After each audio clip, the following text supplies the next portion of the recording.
All right, y'all. Just a teacher tip. I teach fifth grade, and I've been using legal pads, bright yellow legal pads.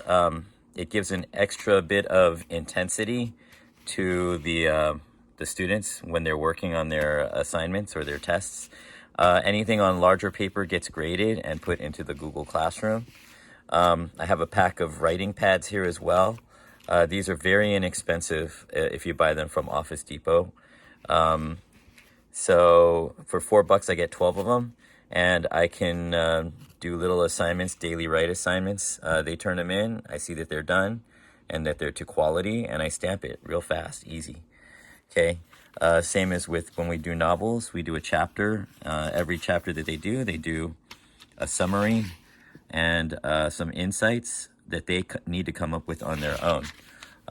Something I might use this for is like AID. I just made that up. It's called Advanced Independent Discipline, where they do responsibility for homework at home. And that could be anything that's good for them, like learning off of YouTube, some skills, some hobby, basketball. They were talking about sharp goals and vague goals. So he made a basketball into a sharp goal instead of keeping it vague. Folding origami, doing IXL math, which I recommend math as well as the language arts program for IXL.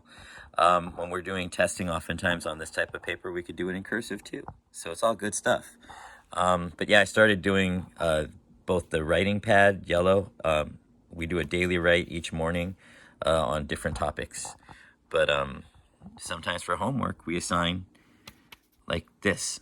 But, we'll use it for a lot of different assignments and daily work. And on this, like I said, this is for testing time. And by the way, today was necktie day, so I wore 3 ties and went with the 3-way tie.